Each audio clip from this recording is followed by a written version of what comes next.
ষোড়শ খণ্ড। তৃতীয় পরিচ্ছেদ। বিজয়াদি ভক্ত সঙ্গে প্রেমানন্দে। কিয়ৎক্ষণ পরে শ্রীযুক্ত বিজয়কৃষ্ণ গোস্বামী পরমহংসদেবকে দর্শন করিতে আসিলেন, সঙ্গে কয়েকটি ব্রাহ্ম ভক্ত। বিজয়কৃষ্ণ ঢাকায় অনেক দিবস ছিলেন। আপাতত পশ্চিমে অনেক তীর্থ ভ্রমণের পর সবে কলিকাতায় পৌঁছিয়াছেন। আসিয়া ঠাকুর শ্রীরামকৃষ্ণকে ভূমিষ্ঠ হইয়া প্রণাম করিলেন। অনেকে উপস্থিত ছিলেন। নরেন্দ্র, মহিমা চক্রবর্তী, নবগোপাল, ভূপতি, লাটু, মাস্টার, ছোট নরেন্দ্র ইত্যাদি অনেকগুলি ভক্ত। মহিমা চক্রবর্তী বিজয়ের প্রতি বলিলেন, মহাশয় তীর্থ করে এলেন, অনেক দেশ দেখে এলেন, এখন কি দেখলেন বলুন। বিজয়, কি বলবো, দেখছি যেখানে এখন বসে আছি এইখানেই সব, কেবল মিছে ঘোরা। কোনো কোনো জায়গায় এরই 1 আনা কি 2 আনা, কোথাও 4 আনা, এই পর্যন্ত।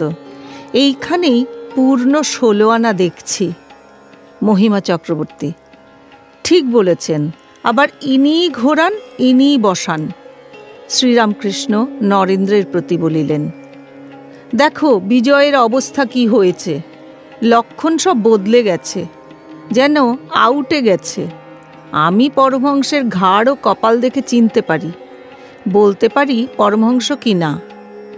মহিমা চক্রবর্তী, মহাশয় আপনার আহার কমে গেছে?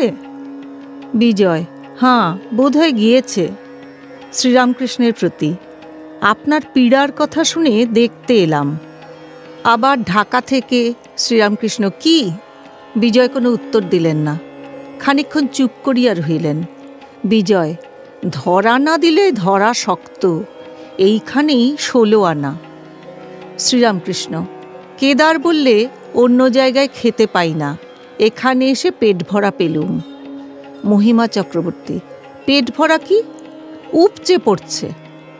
বিজয় হাত জোর করিয়া শ্রীরামকৃষ্ণের প্রতি, বুঝেছি আপনি কে, আর বলতে হবে না। শ্রীরামকৃষ্ণ ভাবস্থ, যদি তাই হয়ে থাকে তো তাই। বিজয়, বুঝেছি। এই বলিয়া শ্রীরামকৃষ্ণের পাদমূলে পতিত হইলেন ও নিজের বক্ষে তাঁহার চরণ ধারণ করিলেন। শ্রীরামকৃষ্ণ তখন ঈশ্বরাবেশে বাহ্যশূন্য চিত্রার্পিতের ন্যায় বসিয়া আছেন। এই প্রেমাবেশ, এই অদ্ভুত দৃশ্য দেখিয়া উপস্থিত ভক্তেরা কেহ কাঁদিতেছেন, কেহ স্তব করিতেছেন। যাহার যে মনের ভাব, তিনি সেইভাবে এক দৃষ্টে শ্রীরামকৃষ্ণের দিকে চাহিয়া রহিলেন।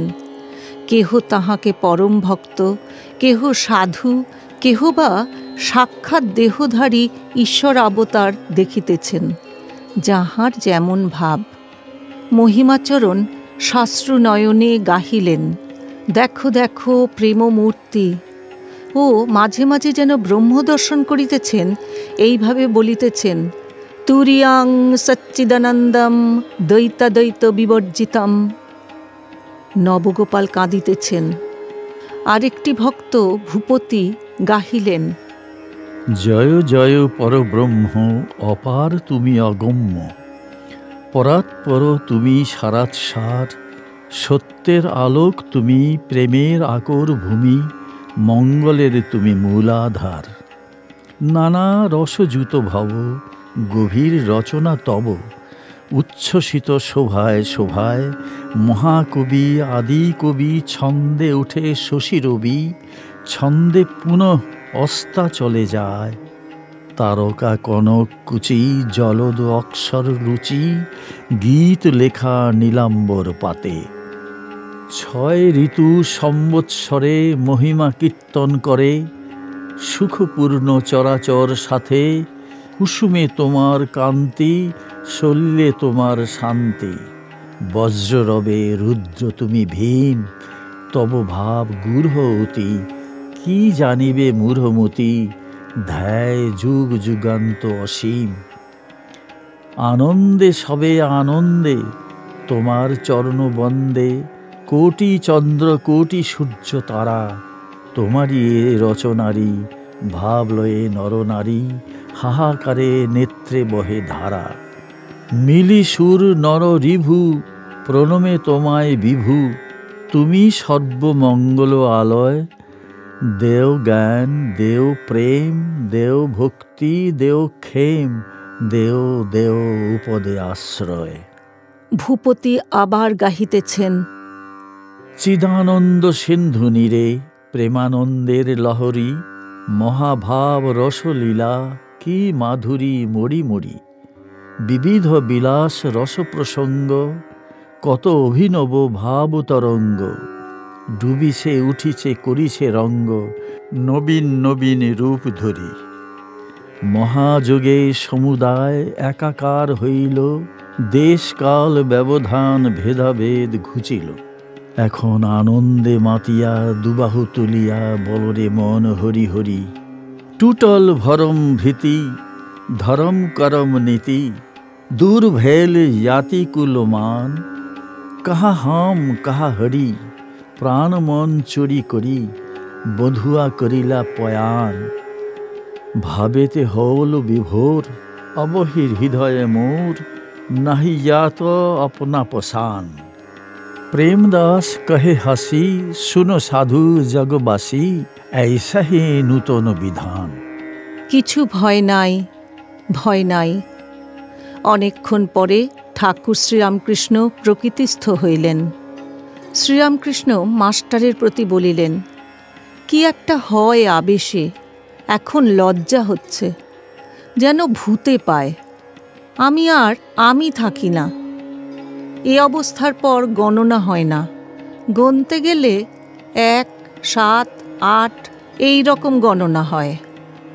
নরেন্দ্র, সব এক কি না? শ্রীরামকৃষ্ণ, না, 1, 2 পার।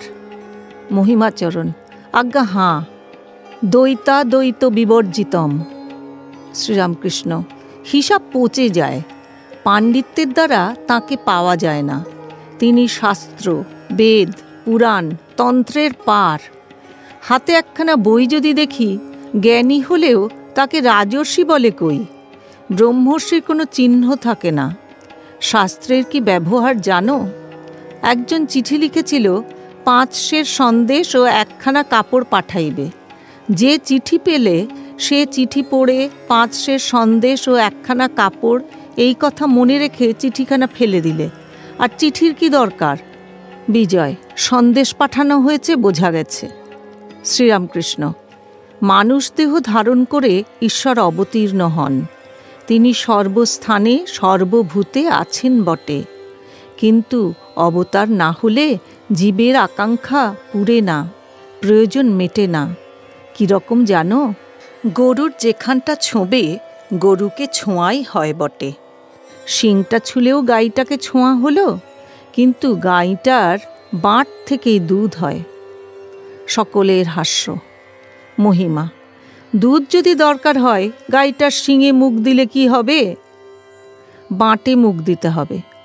সকলের হাস্য। বিজয়, কিন্তু বাছুর প্রথম প্রথম এদিক ওদিক ঢুঁ মারে। শ্রীরামকৃষ্ণ হাসিতে হাসিতে, আবার কেউ হয়তো বাছুরকে ওই রকম করতে দেখে বাঁটটা ধরিয়ে দেয়। সকলের হাস্য।